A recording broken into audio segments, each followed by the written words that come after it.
When Jack Reynolds inherited an old, dilapidated cabin nestled deep in the Alaskan wilderness from a great uncle he'd never met, he had no idea that beneath the weathered floorboards lay the entrance to a top-secret, Cold War military installation, containing classified documents that would reveal America's most closely guarded technological advances and force the Pentagon to rewrite modern military history. Before we jump back in, tell us where you're tuning in from, and if this story touches you, make sure you're subscribed, because tomorrow, I've saved something extra special for you. Jack Reynolds stared at the official letter on Department of Veterans Affairs, letterhead with a mixture of disbelief and bitter amusement. The stark black text against government issue paper felt like one more cosmic joke in a life that had become an extended exercise in bad luck. The letter, forwarded from his last known address, had finally caught up to him at the rundown extended stay motel outside Anchorage, where he'd been living for the past 3 months. Dear Mr. Reynolds, the letter began with bureaucratic formality. We regret to inform you of the passing of your great-uncle, Colonel Walter Reynolds, retired. As per his last will and testament, you have inherited his property located at coordinates 63, 4257 N, 148, 6090 W in the Denali Borough, Alaska. The property consists of a single-structure cabin on 42 acres of remote forest land with no utilities or road access. Current assessed value, $8,400. Annual property taxes, $735. Jack laughed without humor. The sound harsh in the small motel room that smelled perpetually of stale cigarettes and industrial cleaner. Great. Another financial burden he couldn't handle. He'd never even heard of this great Uncle Walter, let alone met him. And now he was inheriting a worthless cabin that would cost more in taxes than he could afford. The timing was almost comically perfect. 3 years after being honorably discharged from the Army with a Purple Heart and a back full of shrapnel from an IED in Afghanistan, Jack had finally hit rock bottom. The medical bills had piled up faster than the VA could process them. The painkillers had become a necessity, then a crutch, then a problem he'd fought hard to overcome. The nightmares hadn't stopped, but at least now he faced them sober. The divorce papers had arrived 6 months after he returned home, his wife unable to cope with the stranger who'd replaced the man she'd married. The foreclosure notice on their modest Tacoma home had followed 3 months later. His savings had evaporated, his credit was destroyed, and his benefits were tangled in bureaucratic red tape that seemed designed to outlast the patients it was supposed to help. Now at 34, Jack Reynolds was living in a $59 per night motel room, working whatever construction jobs his damaged back could handle, trying to rebuild some semblance of a life from the wreckage of his former existence. And the universe, with its twisted sense of humor, had decided to gift him a cabin he couldn't afford in a wilderness he couldn't reach. Jack tossed the letter onto the small table that served as both dining area and desk in his cramped living space. The letter continued with the same detached professionalism. Please contact our office within 30 days to discuss property transfer procedures. Be advised that failure to assume ownership will result in the property reverting to the state of Alaska for unpaid tax obligations. Annual property taxes of $735 will become your responsibility upon transfer completion. $735. That was nearly 2 weeks of motel rent, almost a month of groceries, more than the co-pays on his medications for 3 months.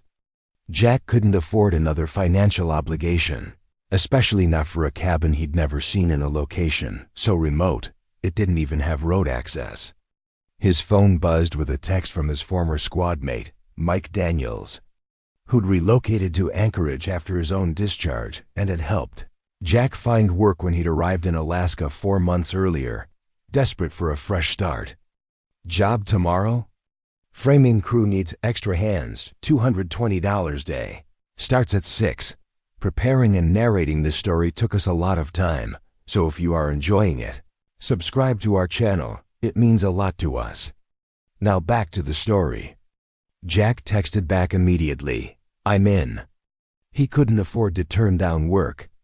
Not when his bank balance had dipped below $300, and the motel manager was already giving him looks that suggested his grace period for late payment was running thin. The construction work aggravated his back injury, but the physical pain was preferable to the financial panic that threatened to overwhelm him on the days when he couldn't find work. He glanced again at the inheritance letter, his mind turning over the limited options it presented. He could sign the papers transferring ownership to the state and wash his hands of the whole situation. That was the practical choice, the rational decision for a man whose life had been reduced to a daily struggle for survival. But something about abandoning the property without even seeing it felt wrong. This cabin was the last connection to a family member he'd never known, a branch of his family tree he hadn't even realized existed. His own parents had died in a car accident when he was in high school, leaving him with no siblings and only distant relatives who'd quickly lost touch after the funeral. The Army had become his family, his unit his brothers, until the IED had shattered that connection along with his spine. Jack pulled his laptop closer, a battered machine that had somehow survived 3 deployments and the chaos that followed, and began researching the coordinates listed in the letter. The property was located approximately 170 miles north of Anchorage, deep in the wilderness with no road access for the final 30 miles. The nearest town was a small settlement called Healy, primarily serving as a gateway to Denali National Park. Satellite images showed dense forest, with what appeared to be a small clearing containing a single structure, presumably the cabin, surrounded by mountains and bisected by what looked like a seasonal stream. The property was essentially inaccessible during winter months and challenging to reach even during the brief Alaskan summer. Jack discovered that his great-uncle Walter had purchased the land in 1964 for $12,000, a considerable sum at that time, equivalent to almost $110,000 today. The record showed annual property tax payments made faithfully for 61 years, never late, never missing a payment. Even as the assessed value of the remote property had fluctuated with economic changes and development patterns. What kind of man spends that much money on a virtually inaccessible cabin and maintains it religiously for 6 decades? The question nagged at Jack as he dug deeper into the sparse public records available for Colonel Walter Reynolds. His great-uncle had been born in Seattle in 1927, joined the Army during World War II, and continued serving through Korea and into the early Vietnam era. His service record became increasingly vague after 1964, the same year he'd purchased the remote Alaskan property. There were references to special assignments and classified advisory roles, but nothing concrete that explained what a career military officer had been doing during the height of the Cold War. Walter Reynolds had retired from active duty in 1985 with the rank of colonel, but even his retirement seemed unusual. There were no photographs of retirement ceremonies, no mentions in military publications, no evidence of the customary celebrations that typically marked the end of a distinguished military career. It was as if Colonel Walter Reynolds had simply disappeared from official recognition, despite his rank and years of service. The property records showed that Walter had continued paying taxes on the Alaskan cabin, while apparently living in a modest apartment in Arlington, Virginia, just minutes from the Pentagon. He had never married, never had children, and seemed to have lived a solitary existence until his death 2 months ago at the age of 97. Jack found himself increasingly intrigued by this mysterious relative. Why would a career military officer spend a small fortune on a remote Alaskan property and maintain it meticulously for 6 decades? Why was his service record so vague during crucial years of the Cold War? And why would he leave his only significant asset to a great-nephew he'd never met? The construction job the next day was brutal 10 hours of framing work in the biting Alaskan spring wind, that left Jack's back screaming in protest and his hands blistered despite work gloves. But it also provided $220 in cash that he desperately needed and introduced him to an older worker named Hank who, upon hearing about Jack's inheritance, offered unexpected insight. Remote cabin up near Denali, bought in the 60s by a military man. Hank said during their lunch break, his weathered face thoughtful beneath his hard hat. "You might be sitting on more than you realize, son. The military built all kinds of things up there during the Cold War. Listening posts, radar stations, research facilities, most of them off the books and under civilian cover." Jack's interest sharpened. "What do you mean?" "My old man worked construction contracts for some hush-hush government projects back then," Hank explained, lowering his voice though no one else was within earshot. "They'd buy up remote properties through private citizens, usually military or ex-military folks. They trusted and build installations that never showed up on any public records. Whole underground complexes hidden beneath innocent-looking structures. Your uncle's cabin might be sitting on top of something like that." The suggestion seemed far-fetched, but it would explain the unusual circumstances surrounding Walter Reynolds and his mysterious property. It might also explain why a career military officer would spend a small fortune on seemingly worthless land and maintain it meticulously for decades after his retirement. That night, back in his motel room, Jack made a decision that surprised even himself. He was going to visit the cabin before signing anything. If there was even a small chance that the property contained something valuable, historically significant, or otherwise, he owed it to himself to find out. And if there was nothing there, he could at least see this last connection to a family member before letting it go. The logistics were challenging. The property was inaccessible by road, which meant Jack would need to charter a bush plane to reach it, an expense he could barely afford. He would need camping supplies, food, and equipment to survive in the wilderness for several days. And he would need to take time away from potential work, risking his already precarious financial situation. But something about this mystery felt like the first meaningful purpose Jack had encountered since leaving the military. After years of reacting to cascading disasters, he was finally choosing to pursue something proactively, following a thread of curiosity and possibility that might lead nowhere, but at least represented a decision rather than a response. Jack spent the next week planning his expedition while working every construction job he could find to build up a small financial cushion.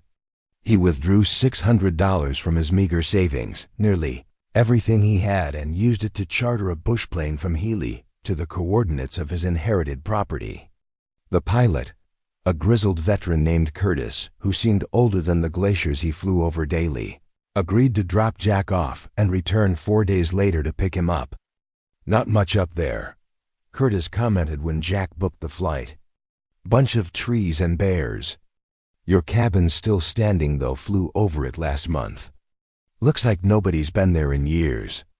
Jack purchased basic camping supplies from a discount outdoor store tent, sleeping bag, camp stove, water purifier, and filled his old military backpack with enough freeze-dried meals to last 4 days. He borrowed a satellite phone from Mike for emergencies, knowing cell service would be non-existent in the remote wilderness. On a cold morning in early May, with snow still covering the higher elevations and ice breaking up on the rivers, Jack boarded Curtis's small Cessna at the Healy airstrip. The plane lifted off the runway and banked north, carrying him toward the inheritance that represented either a worthless burden or the key to understanding a mysterious family legacy. As the small aircraft climbed over the rugged terrain, Jack stared out the window at the vast Alaskan wilderness unfolding beneath them. The landscape was both beautiful and forbidding, endless forests interrupted by snow-capped mountains, winding rivers breaking free from winter ice, and occasional glimpses of wildlife moving through clearings. "There it is," Curtis announced after about 40 minutes of flight, banking slightly to give Jack a better view. "That's your uncle's place." Jack leaned against the window, his heart racing with a mixture of anticipation and apprehension. The cabin sat in a small clearing surrounded by dense pine forest, with a partially frozen stream running nearby. From the air, it looked surprisingly well maintained for a structure that had supposedly been abandoned for years. The roof appeared intact, the walls straight, the small porch unbroken by the harsh Alaskan elements. "Looks better than I expected," Jack commented, surprised by the surge of emotion he felt at seeing his inheritance for the first time. Curtis nodded, his expression unreadable beneath his aviator sunglasses. "Your uncle used to fly up here every summer until about 5 years ago. After that, he hired people to check on it. Paid good money to keep it maintained, even though he couldn't make the trip himself anymore." This new information deepened the mystery. Walter Reynolds had been in his 90s when he stopped visiting the cabin personally, but he'd continued paying for its maintenance even when he could no longer enjoy it himself. Whatever the cabin meant to him, it had been important enough to protect until the very end of his life. Curtis landed the plane on a natural clearing about a quarter-mile from the cabin, the Cessna bouncing slightly on the uneven ground. "Weather report says a storm's coming in tonight," he warned as Jack gathered his gear. "Shouldn't be too bad late-season system, but expect some snow and high winds. I'll be back in 4 days, but if you need out sooner, use that sat phone." Jack shouldered his heavy pack and thanked the pilot, then began the short hike to the cabin. The ground was soggy from spring melt, the forest around him silent except for the occasional call of birds and the distant sound of water rushing through the nearby stream. The air smelled of pine and wet earth, crisp and clean in a way that made Anchorage seem polluted by comparison. The cabin appeared as Jack crested a small rise, nestled against a backdrop of mountains with a view of the valley below. It was larger than it had appeared from the air, a substantial log structure with a metal roof, covered porch, and sturdy construction that had clearly been built to withstand decades of brutal Alaskan winters. As Jack approached the cabin, he noticed details that suggested regular maintenance. The logs were still sealed and stained. The metal roof showed no signs of rust. The small porch remained level and strong. A padlock secured the front door, but Jack found a key hidden inside a fake rock near the entrance, exactly where the attorney's instructions had indicated it would be. The lock opened with a satisfying click, and Jack pushed open the heavy wooden door to reveal the interior of his inheritance. The cabin was clean and organized, as if prepared for a visitor. A stone fireplace dominated one wall, with a wood stove in the corner and a kitchen area opposite.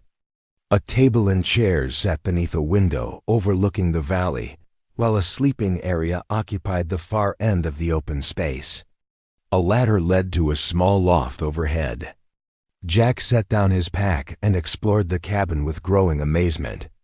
The shelves contained canned goods and supplies with expiration dates from the previous summer, evidence of the regular maintenance Walter had arranged, even after he could no longer visit.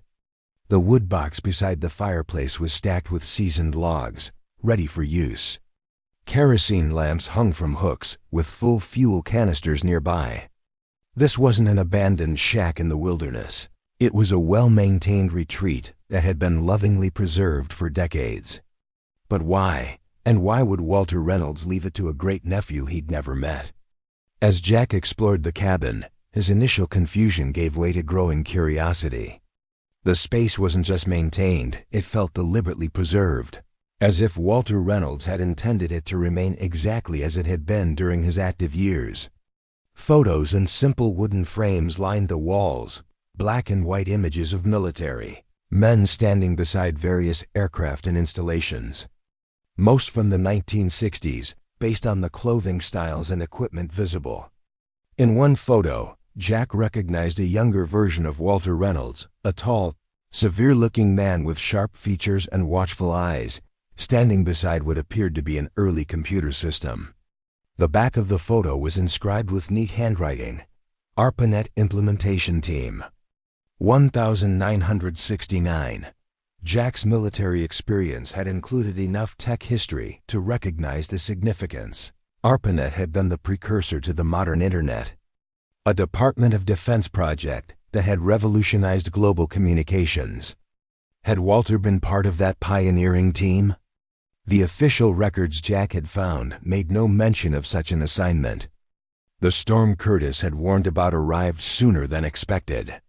By late afternoon, heavy snow was falling, and wind howled through the surrounding forest, rattling the cabin's windows despite their solid construction. Jack built a fire in the wood stove, grateful for the dry logs and well-maintained chimney that quickly spread warmth throughout the space. As darkness fell, Jack continued exploring the cabin by lantern light. The kitchen cabinets contained enough preserved food to last months. The bookshelves held technical manuals on electronics, communication systems, and early computing, alongside history books focusing on the Cold War and military technology development. One shelf contained dozens of leather-bound journals, each dated and organized, chronologically from 1964 through 2019. Jack pulled down the earliest journal. From 1964, the year Walter had purchased the property. The handwriting inside was precise and methodical, matching the inscription on the photograph. The first entry, dated June 17, 1964, caught Jack's attention immediately. Property acquisition complete. Cover construction begins tomorrow.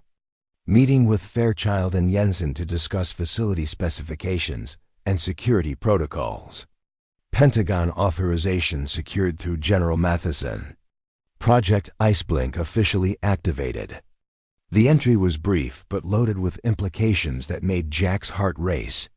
Cover construction. Facility specifications. Pentagon authorization. This wasn't just a cabin, it was a cover for something else. Something significant enough to require military authorization and security protocols. Jack flipped through the journal, finding similar entries documenting meetings, construction progress, and equipment installations throughout the summer and fall of 1964. By November, the entries shifted to operational reports, technical adjustments, and communications with various military and intelligence contacts identified only by code names or initials. The snow intensified outside, wind driving it horizontally against the cabin windows. Jack barely noticed as he moved through subsequent journals, piecing together a story that seemed almost too fantastical to believe.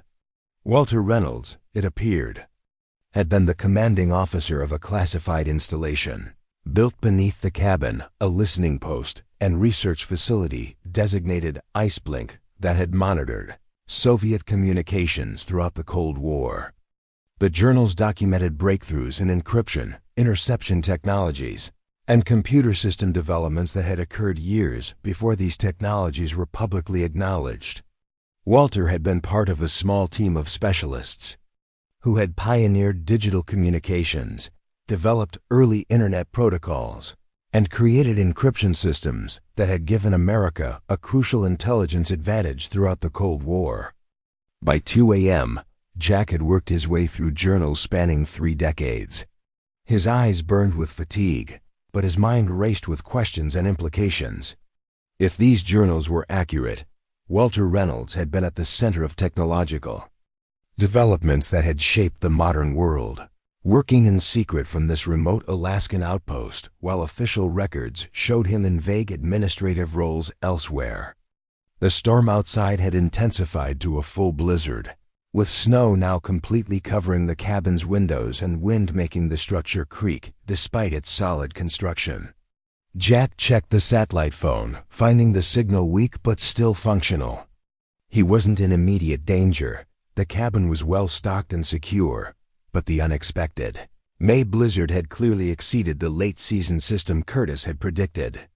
Jack forced himself to eat a meal of canned beef stew heated on the wood stove, then tried to get some sleep on the cabin's comfortable bed. His mind kept returning to the journals and their extraordinary implications. What else might Walter Reynolds have left behind? And why had he chosen Jack, a great-nephew he'd never met, to inherit this property and potentially its secrets. Sleep came fitfully, interrupted by the howling wind and the weight of questions that seemed to grow with each hour. Jack dreamed of underground facilities, blinking computer lights, and his great-uncle's watchful eyes from the photographs, seeming to evaluate him from across the decades. Morning brought no relief from the storm.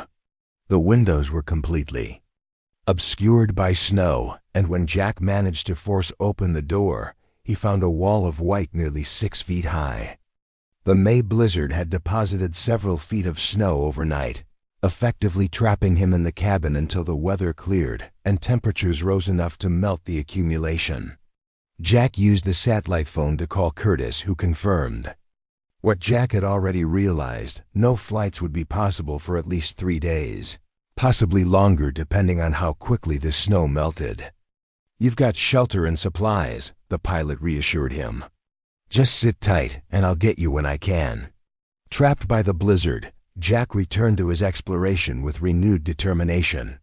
If he was stuck here, he might as well uncover everything he could about Walter Reynolds and the mysterious ice blink facility the journals described. The loft space yielded more technical manuals and journals, along with boxes of obsolete electronic equipment that Jack couldn't identify but suspected were early prototypes of communication devices developed at the facility. A locked metal footlocker contained Walter's military service records, the real ones, not the sanitized version Jack had found online detailing his recruitment into a classified program called Technical Operations Support Division in 1963, and his subsequent assignment to establish and command the ice blink installation. By mid-afternoon, Jack had found everything except what the journals kept referencing: the entrance to the underground facility itself. According to Walter's writings, the installation extended beneath the cabin, with the main entrance hidden somewhere inside the structure. But despite careful examination of the floors, walls, and fixtures, Jack couldn't locate any hidden door or access point. His frustration mounting, Jack returned to the journals, focusing on entries that mentioned access protocols or facility maintenance. A notation from 1983 finally provided the clue he needed: annual maintenance of hydraulic access system completed. Relocated trigger mechanism behind northwest support beam after frost damage to original location. Jack examined the massive log support beam in the northwest corner of the cabin. Unlike the other structural supports, this one featured decorative carving along its length, an Alaskan wilderness scene with mountains, trees, and wildlife. When Jack pressed on a carved eagle, he felt something give slightly beneath his fingers. A second press produced a soft mechanical click from somewhere beneath the floorboards. A 6-foot section of the cabin floor beside the wood stove silently lowered on hydraulic arms, revealing a metal staircase descending into darkness. Cool air rose from the opening, carrying the sense of metal, electronics, and the unmistakable mustiness of a space long sealed, but still maintaining environmental controls. Jack stood frozen, staring into the darkness that had suddenly opened at his feet.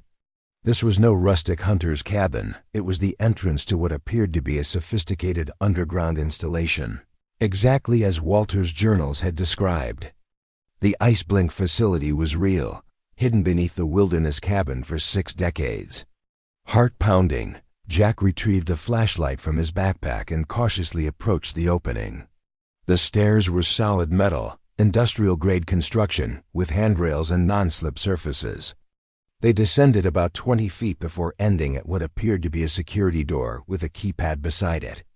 Jack hesitated, then remembered a series of numbers that had appeared repeatedly throughout Walter's journals: 75,392,164. He punched the sequence into the keypad, holding his breath as he pressed the final digit. The security door unlocked with a heavy thunk, followed by the hiss of an air pressure equalization system. Slowly, the massive door swung open, revealing a space that seemed impossible in this remote wilderness setting. Jack stepped into what appeared to be the command center of a military installation frozen in time. Banks of computers and communication equipment lined the walls, their designs spanning decades of technological evolution. Some appeared to date from the 1960s, massive units with analog displays and physical switches, while others were clearly more modern, possibly from the early 2000s based on their design. The facility was larger than Jack had imagined, with the main control room opening onto corridors that led to additional spaces.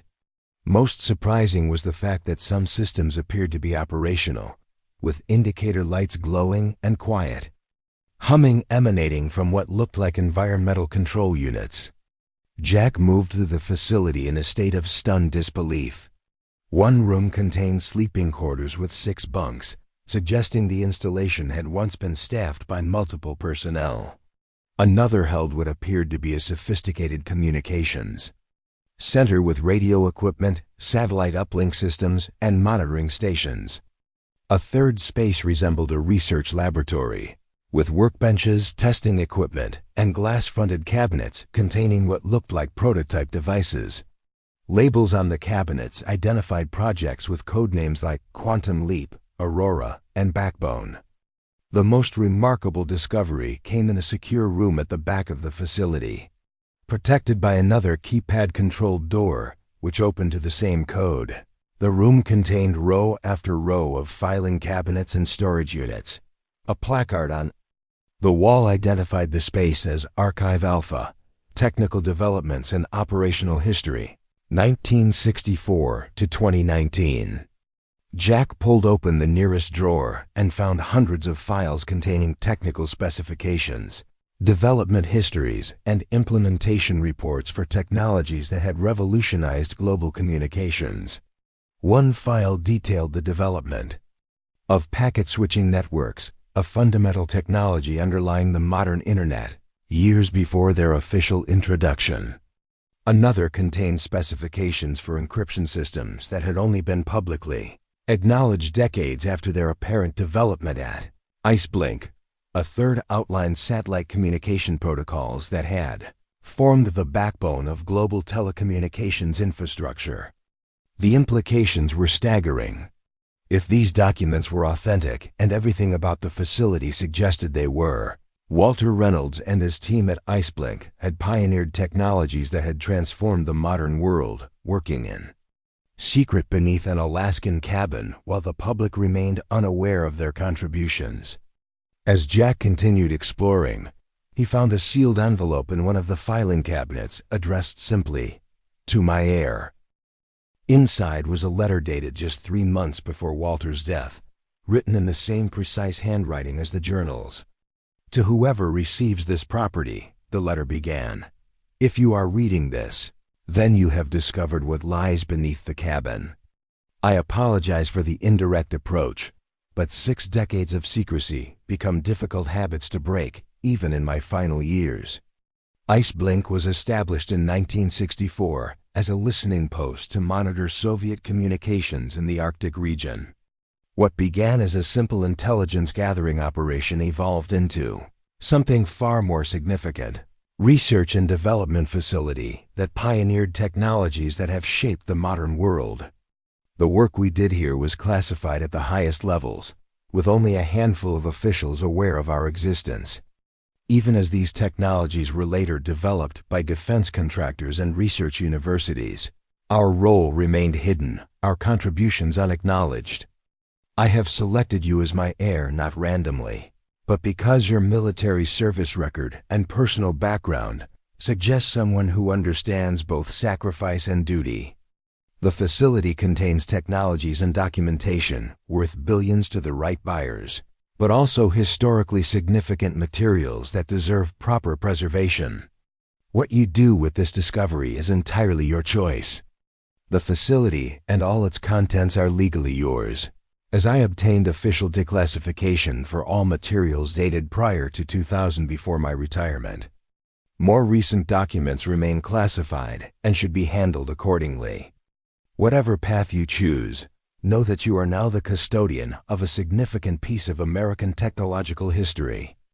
I trust you will make decisions that honor the work of those who served here in silence for so many years. Colonel Walter Reynolds, USAF, RET, Technical Operations Support Division Iceblink Command. Jack sat in Walter's office chair, the letter trembling in his hands as he processed its implications. The facility contained technologies and documentation potentially worth billions of dollars. Materials that could rewrite the history of modern computing and communications. Evidence of classified operations that had shaped global technology for decades, while remaining completely hidden from public knowledge. And all of it now belonged to Jack Reynolds, a bankrupt veteran who had been living in a $59 per night motel room just days earlier. The storm continued raging outside, snow piling higher against the cabin while wind howled through the surrounding forest. But Jack barely noticed the weather as he began systematically documenting the facility's contents, photographing equipment and scanning key documents with the digital camera he'd brought for cataloging his inheritance. By nightfall, Jack had only explored a fraction of the archive room's contents, but he'd already identified technologies that appeared to predate their official invention by decades. Prototype devices that had never been publicly acknowledged. Documentation of research programs that had remained classified despite their profound influence on modern communications. The storm continued for 2 more days, confining Jack to the cabin and the Iceblink facility beneath it. During this time, he systematically worked through the archive room, photographing documents and creating an inventory of the facility's contents. The more he discovered, the more astounded he became at the scope of what Walter Reynolds and his team had accomplished in this remote outpost. The technical achievements documented in the facility were extraordinary. Iceblink had developed packet-switching network protocols in 1967 years, before ARPANET publicly demonstrated the technology. They had created encryption algorithms in the 1970s that weren't officially discovered until the 1990s. They had pioneered satellite communication systems, built early prototypes of what would later be called the Internet, and developed computing technologies that had remained classified for decades after their creation. But the most valuable discovery came on the morning of the 3rd day, when Jack found a sealed room at the end of a corridor he had previously overlooked. The heavy steel door bore no keypad, only a conventional lock that yielded to a key jack found in Walter's desk. Inside was what appeared to be a research laboratory dedicated to a single project codenamed Quantum Leap. Unlike the rest of the facility, which chronicled decades of technological development, this room seemed focused on work from the late 1990s through 2019, the year. Walter had apparently ceased regular visits to the facility. Glass-fronted cabinets contained what looked like computer processors unlike any Jack had ever seen. Technical diagrams on the walls illustrated circuit designs and component arrangements that seemed almost alien in their complexity. A workbench held partially assembled devices connected to diagnostic equipment that still hummed with power. In the center of the room stood what appeared to be the culmination of the research, a complete system housed in a clear case that allowed visibility of its internal components. A label identified it simply as QLEP7, Functional Prototype 2019. Jack found a thick binder beside the device, containing technical specifications, development history, and test results for what was described as a quantum processing system.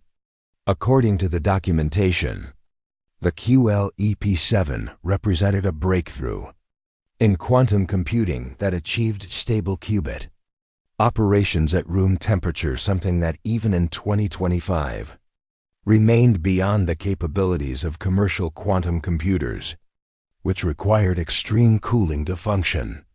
If the documentation was accurate, this single prototype was decades ahead of current technology and potentially worth billions to the right buyers. Walter's letter had mentioned technologies worth billions, but Jack had assumed he was referring to the cumulative value of all the innovations developed at Iceblink. This Single device might be worth more than everything else in the facility combined. Jack carefully photographed the prototype and its documentation, then continued his inventory of the room. A safe in the corner yielded additional files, including what appeared to be patent applications that had never been filed in theoretical papers that had never been published. Most significantly, Jack found a second letter from Walter, this one specifically addressing the Quantum Leap project. The QLEP-7 represents the culmination of our work at IceBlink, unlike earlier technologies that were eventually released to the public through official channels. This system remains unknown to the wider scientific community. Its capabilities exceed anything currently available by several generations. I made the decision to keep this technology sequestered after witnessing how earlier IceBlink innovations were weaponized against the very public they were meant to protect. What began as tools for national security evolved into systems for mass surveillance and information control. The potential of quantum computing is too significant to risk similar misappropriation. In the right hands, this technology could revolutionize medicine, climate science, and countless other fields. In the wrong hands, it could eliminate what remains of personal privacy and security in the digital age.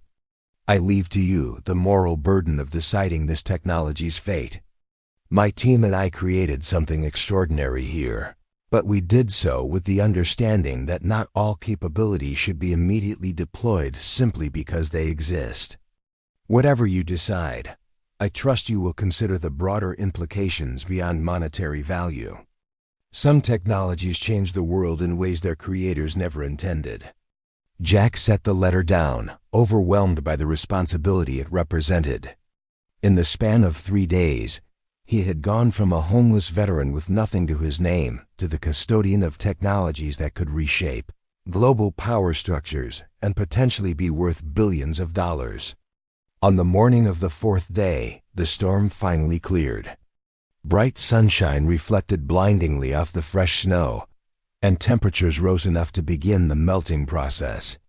Jack received a call from Curtis on the satellite phone, informing him that a flight would be possible the following morning if conditions continued to improve. Jack spent his final day at the cabin, carefully securing the facility and organizing the materials he had documented. He had taken thousands of photographs, scanned hundreds of pages, and created a comprehensive inventory of the facility's contents.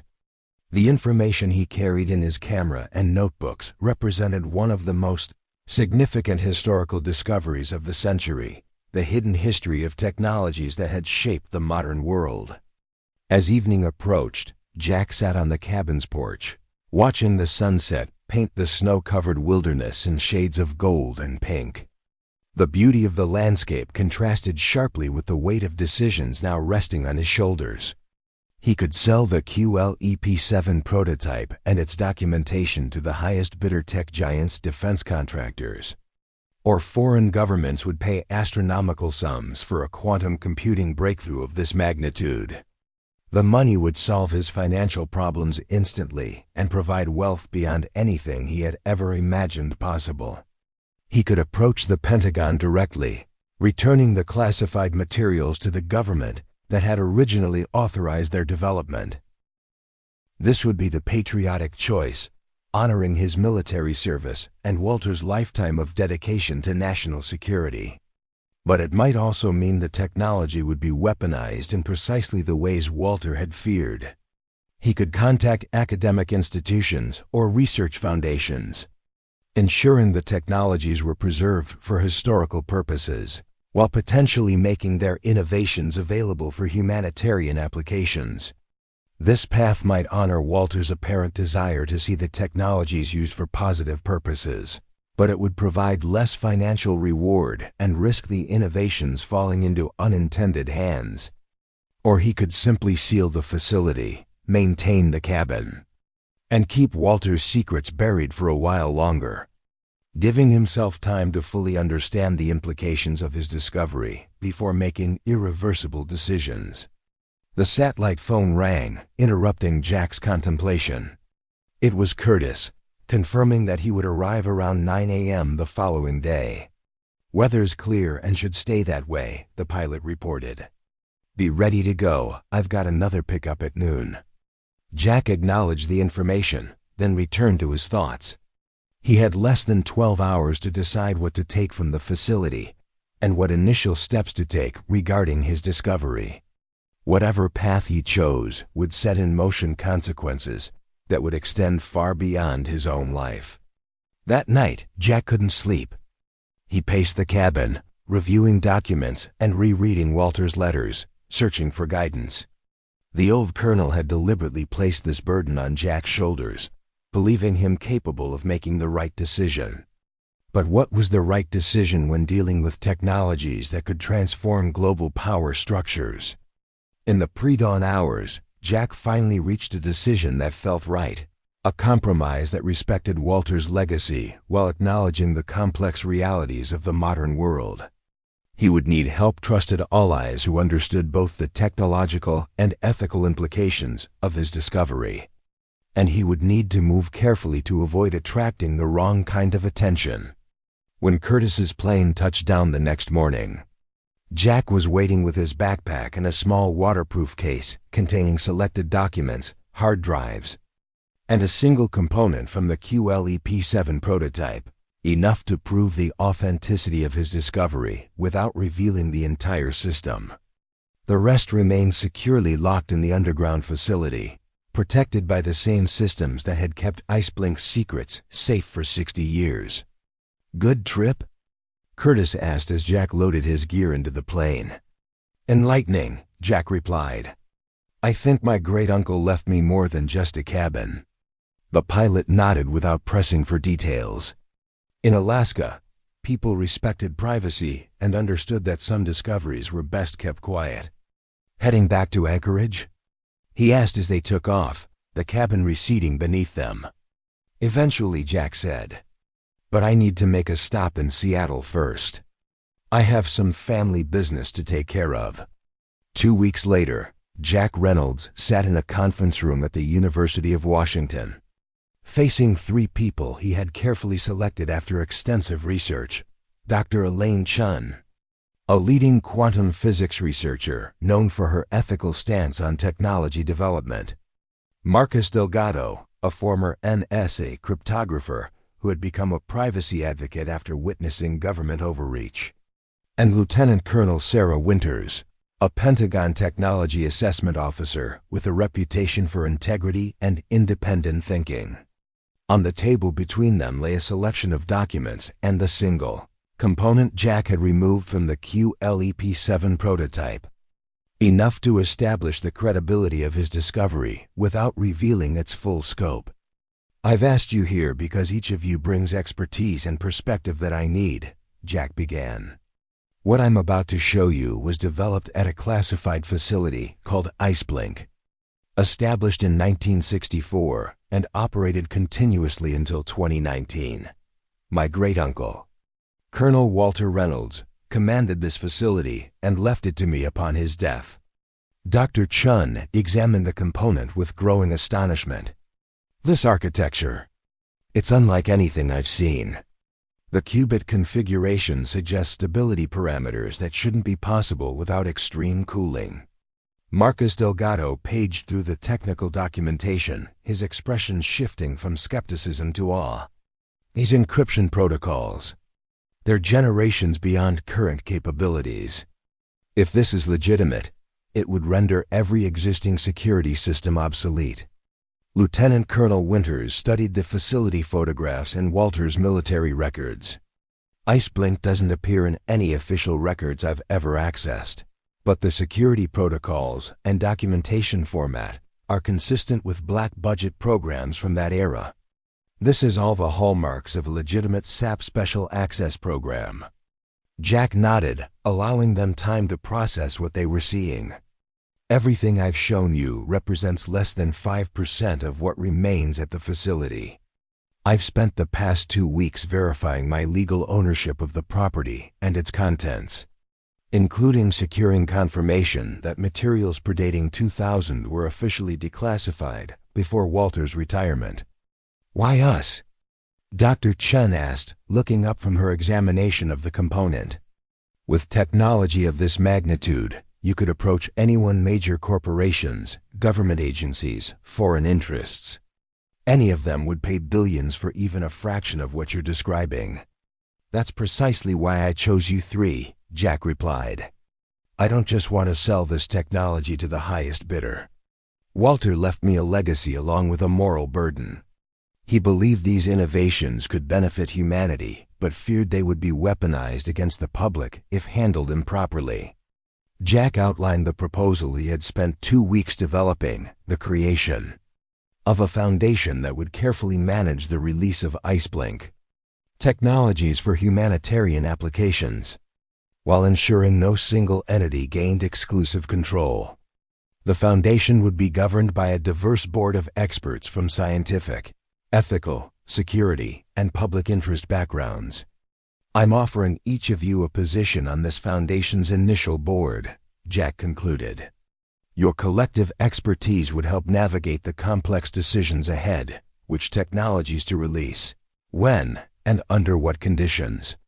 In return, you would receive fair compensation and the opportunity to shape how these innovations impact the world. The discussion that followed lasted hours, exploring implications, challenges, and potential approaches. By sunset, a framework had emerged, a carefully structured plan to preserve Walter's legacy while ensuring the technologies he had helped develop would serve humanity rather than control it. 1 month later, Jack Reynolds stood at a podium in Washington, D.C., facing a room filled with journalists, government officials, and technology experts. Behind him sat Dr. Chun, Delgado, Colonel Winters, and 6 other board members who had joined the newly established Reynolds Technology Trust. 6 weeks ago, I was a homeless veteran living in a motel room, Jack began, his voice steady despite the cameras and attention. When I inherited a supposedly worthless cabin in the Alaskan wilderness, I had no idea that it would lead to one of the most significant technological discoveries of our time. Jack described the IceBlink facility and its 6-decade history of classified innovation, revealing how technologies now fundamental to modern life had been pioneered in secret decades before their official introduction. He explained the Foundation's mission to preserve this historical legacy while responsibly managing the release of technologies that remained ahead of current capabilities. My great-uncle spent his life serving his country in silence, creating innovations that transformed our world without seeking recognition or reward, Jack continued. The foundation established in his name will ensure that future technologies serve humanity's best interests rather than narrow agendas or profit motives. The press conference sparked global interest, with technology companies, government agencies, and research institutions all scrambling to understand the implications of Jack's discovery. Initial skepticism faded as the Foundation released authenticated documentation, proving IceBlink's role in developing technologies now used worldwide. Within a year, the Reynolds Technology Trust had established partnerships with research universities, medical institutions, and humanitarian organizations to deploy IceBlink innovations in carefully managed phases. Quantum computing breakthroughs accelerated climate modeling and drug discovery. Advanced encryption systems protected privacy in digital communications. Each release was structured to prevent monopolization and ensure widespread benefits. The value of Walter's legacy proved even greater than Jack had initially realized.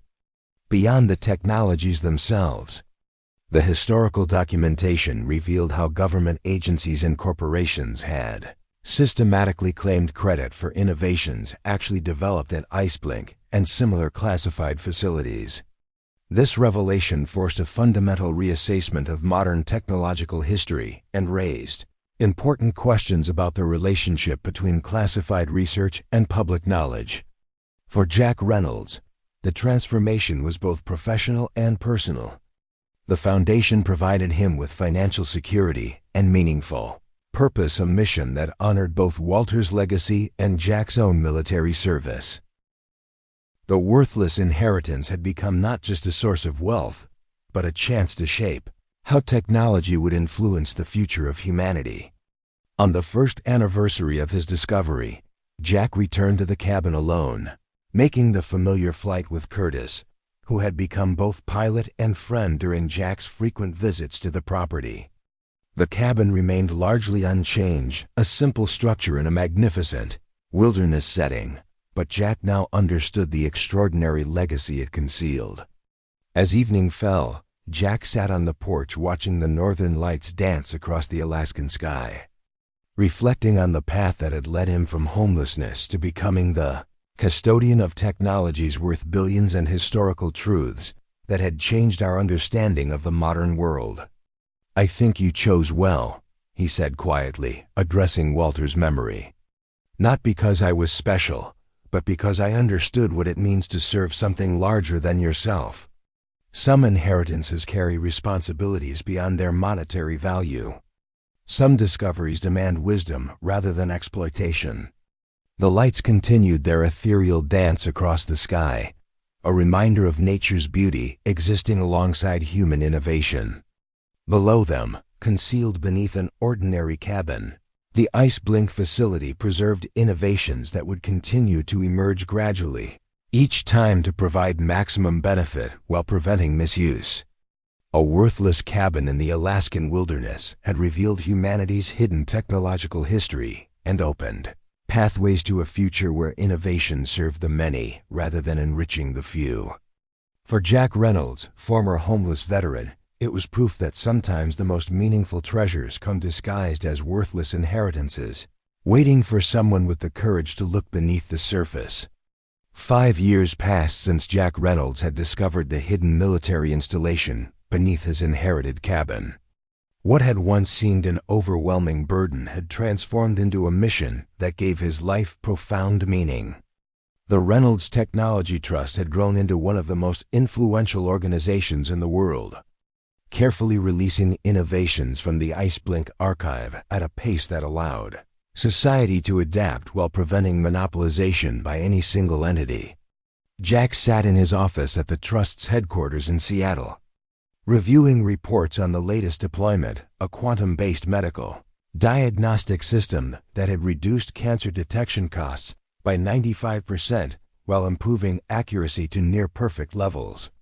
The technology had been released simultaneously to medical centers across 47 countries, with licensing structures that ensured accessibility regardless of economic status. "The Beijing implementation is exceeding expectations," reported Dr. Elaine Chen, now the Trust's chief scientific officer, as she entered Jack's office. "Rural clinics are diagnosing conditions that previously required equipment worth millions. The impact on early intervention rates is already statistically significant." Jack nodded, satisfaction warming him as he reviewed the data. This was exactly what Walter Reynolds had hoped for: technology serving humanity rather than being weaponized against it. The medical applications alone had already saved hundreds of thousands of lives. "The Pentagon delegation is here," his assistant announced through the intercom. "General Mitchell and his team are waiting in the conference room." Jack exchanged a knowing look with Dr. Chun. This meeting had been inevitable from the moment the Trust had first revealed Ice Blink's existence. The military applications of the technologies were too significant to ignore indefinitely. "Show time," Jack said, rising from his desk. "Let's see if they're ready to accept our terms." The conference room contained a formidable Group 3 generals, 2 intelligence directors, and a collection of aides with security clearances so high they technically didn't exist. At the center sat General William Mitchell, Joint Chiefs Representative and the Pentagon's point person for advanced technology acquisition. "Mr. Reynolds," Mitchell began after introductions were complete, "let me be direct. The technologies you've been releasing have profound national security implications. The quantum encryption systems alone have disrupted intelligence operations globally. We believe it's time to discuss a more structured relationship between your organization and the defense establishment." Jack had prepared for this conversation for 5 years. "I appreciate your directness, General. Walter Reynolds spent 60 years serving his country through IceBlink. He chose me as his heir because he trusted my judgment regarding the technologies he helped develop. Jack opened a folder containing documents he'd prepared specifically for this meeting. These are Walter's personal journals from 2001 through 2019. They document his growing concern about how technologies developed for national security were being repurposed for mass surveillance and population control. He specifically wanted the quantum leap projects sequestered until proper ethical frameworks could be established. General Mitchell's expression remained neutral, but several of his aides shifted uncomfortably. Times change, Mr. Reynolds. Threats evolve. What seemed concerning to an officer of a previous generation might be necessary in today's complex security landscape. I agree completely, Jack replied, surprising the delegation. Times do change, which is why the Trust has prepared this proposal. He distributed bound documents to everyone present. We're offering a partnership, not ownership or control, but genuine collaboration. The proposal outlined a framework where military applications of IceBlink technologies would be developed under joint oversight, with mandatory ethical reviews and congressional supervision. No technology would be deployed without transparent assessment of its potential impact on civil liberties and international stability. This isn't how defense acquisition typically works, Mitchell observed, though he studied the document with genuine interest. IceBlink wasn't typical either, Jack countered. Walter and his team created these technologies while serving their country. They believed in American values, freedom, oversight, checks on power. This proposal honors their legacy while acknowledging legitimate security needs. The negotiation lasted 7 hours, extending well into the evening. By the time agreements were reached, both sides had compromised on key points, but Jack had maintained the ethical framework that formed the core of the Trust's mission. Military applications would be developed, but with unprecedented transparency and civilian oversight. As the delegation departed, General Mitchell lingered, waiting until they were alone before speaking to Jack directly. Reynolds, my father served with your great-uncle in Korea. Never mentioned him much. Classified work tends to create secretive men. But he did say once that Walter Reynolds was the most principled officer he'd ever known. Mitchell extended his hand. He would have approved of what you've done here. Not many men can stand against the full pressure of the defense establishment and emerge with their principles intact. You've earned my respect, for whatever that's worth. Jack shook the offered hand, recognizing the significance of the gesture. It's worth quite a lot, General. This was never about opposing legitimate security needs, only ensuring the technologies serve the values they were created to protect. After Mitchell departed, Jack returned to his office and poured himself a small glass of whiskey, a luxury he occasionally permitted himself to mark significant moments. The agreement with the Pentagon represented the final piece in the comprehensive strategy he'd been building since discovering IceBlink. The Trust now had structured relationships with medical research institutions, environmental organizations, educational systems, and finally, the defense establishment. Each partnership included robust ethical frameworks and accountability mechanisms designed to prevent misuse of the technologies Walter had helped develop. Jack's phone rang, a personal call from Curtis, the bush pilot who had first flown him to the cabin 5 years earlier and who now managed transportation for the Trust's Alaskan operations.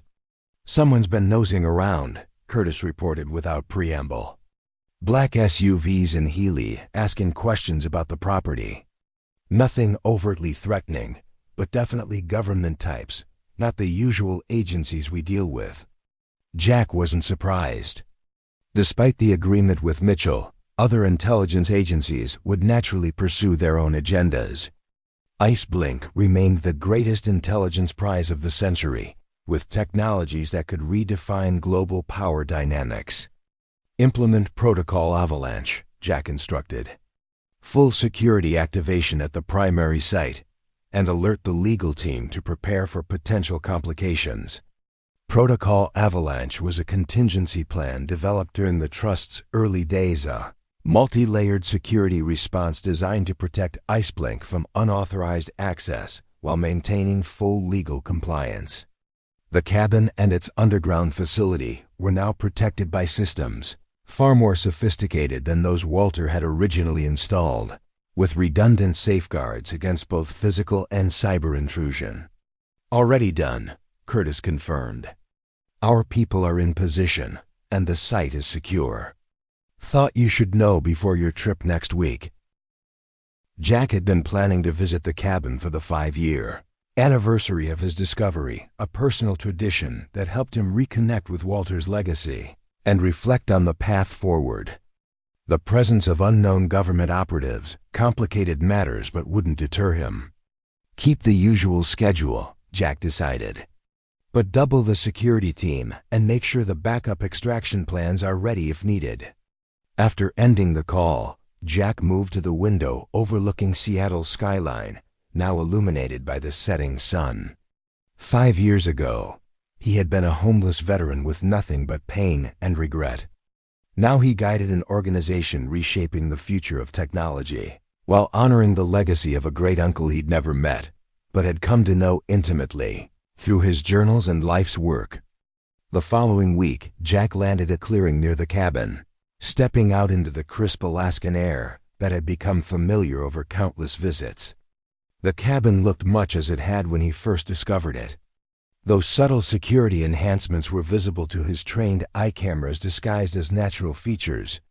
Sensors embedded in the surrounding trees. Reinforced entry points that retained their rustic appearance. Inside, the cabin remained deliberately unchanged, a museum-quality preservation of Walter Reynolds' cover identity as a reclusive nature enthusiast. The hidden entrance to Iceblink still activated with the same carved eagle trigger, though the security systems beyond had been significantly upgraded. Jack descended into the facility, now humming with modern equipment that complemented the original 1960s architecture. A small permanent staff maintained the systems and continued the research Walter had begun decades earlier, though the most sensitive materials have been relocated to more secure facilities operated by the Trust. "Welcome back, sir," greeted Dr. Tomas Rivera, the facility's current director and one of the few people with complete knowledge of Iceblink's history and capabilities.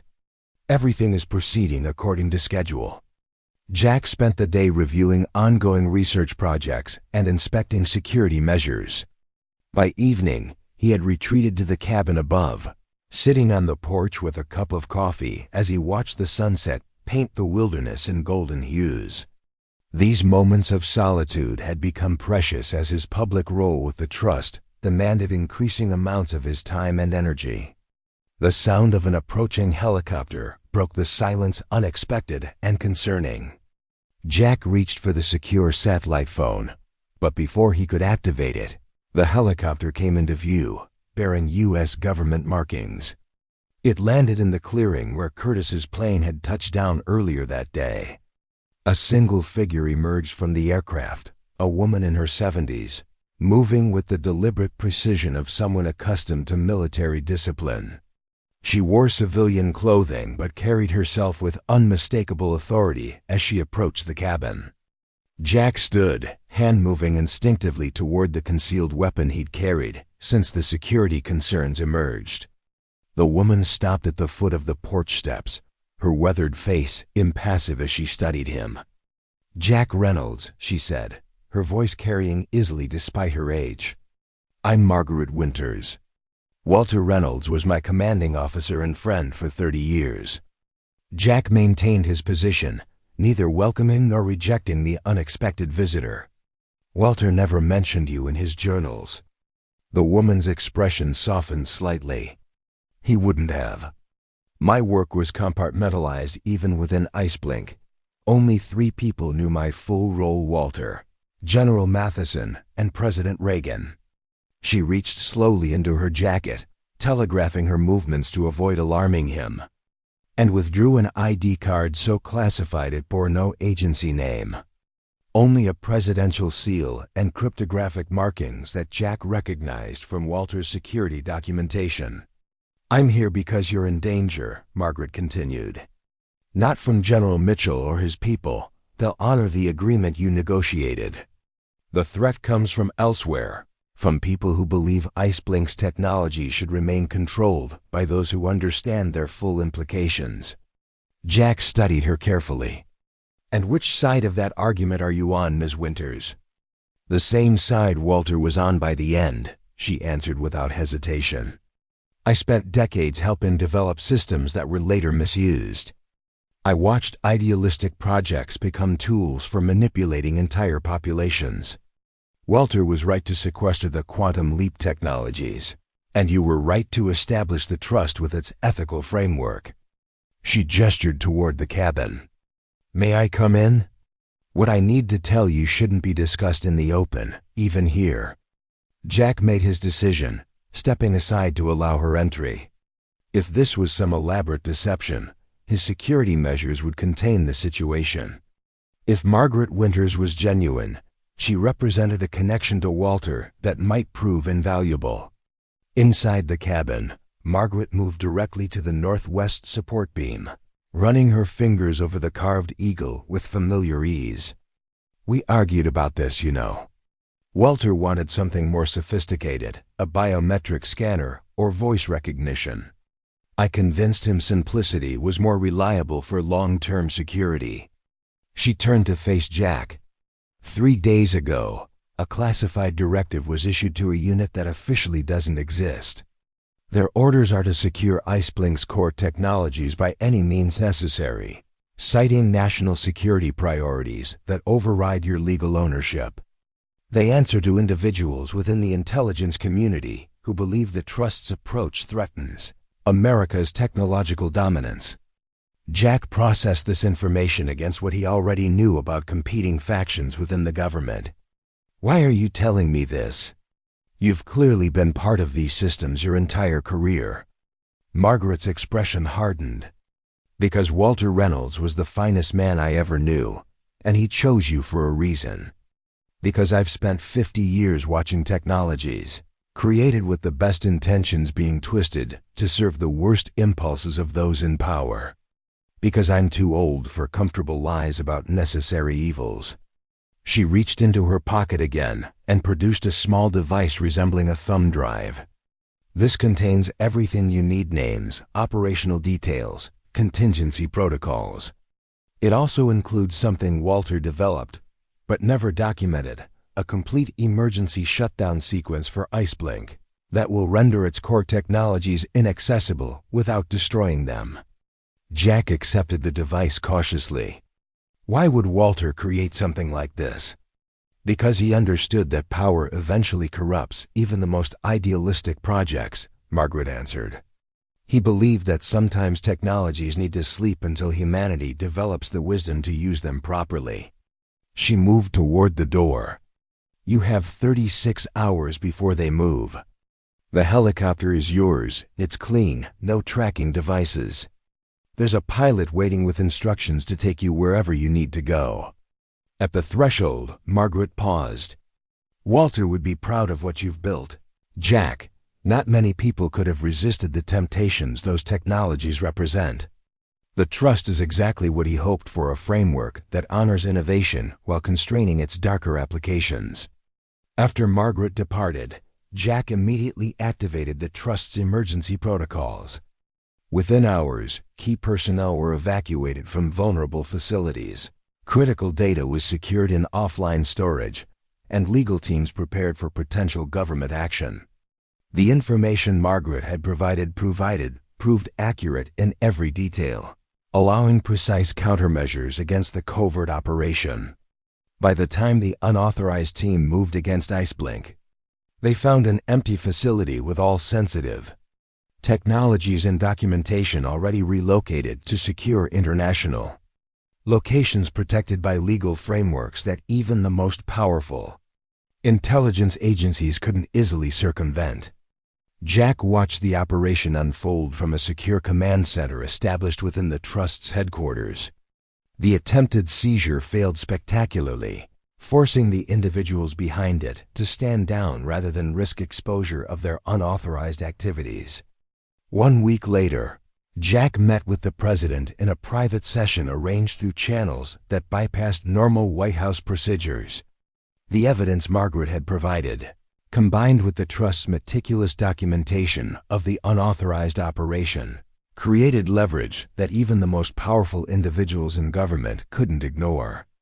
"This ends now," Jack stated, facing the most powerful person in the world with the same directness he'd brought to every challenge since discovering IceBlink. "The trust operates with complete legal authority and ethical oversight.